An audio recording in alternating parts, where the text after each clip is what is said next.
Ang tanda ng isang magaling na pinuno ay hindi sa dami ng kanyang mga nagiging tagasunod.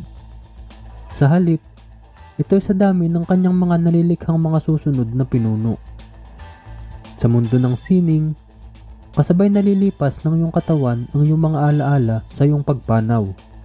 Ngunit ang iyong mga obrang iniwan ay mananatiling buhay at patuloy na mabubuhay hanggang sa wakas ng panahon. Halika't magbalik tanaw tayo sa kwento ng taong minsan ang naging alagad ng sining, manunulat, direktor, aktor, at mabuting guro sa karamihan.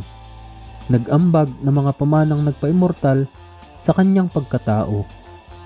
Mga pamanang paulit-ulit nating babalikan sa lahat ng henerasyon. Ang kwento ni Efren Ongping Reyes Sr.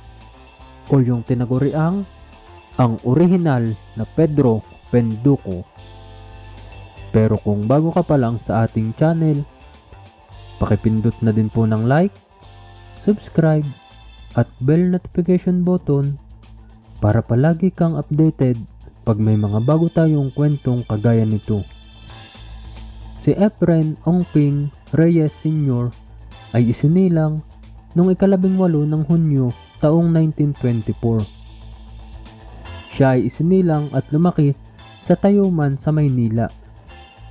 Siya ay nagmula sa angkan ng mga alagad ng sining na kung saan ang kanyang lolo na si Severino Reyes ang siyang may akda ng napakaraming mga kwento sa nasabing larangan. At sino nga ba naman ang hindi makakakilala kay Lola Basyang na siyang pinakatanyag sa lahat ng kanyang nilikha. Ganon din ang nanay at tatay niya, pareho silang manunulat. Kaya't hindi na nakapagtatakang nasa dugo na ni Efren Reyes Sr. ang pagiging kagaya nila. Bagamat sila ay nagmula sa may kayang pamilya, hindi ito naging hadlang para talikuran niya ang pagkahilig sa sining. Kaya lang, isa rin sila sa mga naantala ang karera nang pumutok ang digmaan. Pero pagkatapos nito, sa muling pagkabuhay ng pelikulang Pilipino, nagsimulang umarangkada ang kanyang karera. Nakasabayan pa rin niya sa mga panahong ito si Fernando Po Sr. na tatay ni FPJ, na siya namang nangungunang aktor ng mga sandaling yun. Taong 1947, sa edad na 23, nang una siyang sumabak sa pelikula na pinamagatang Hagibis. Kumita ito ng maganda na naging hudyat naman ng maganda ring pagsisimula ng kanyang karera sa pinilakang tabing. Nagsunod-sunod kagad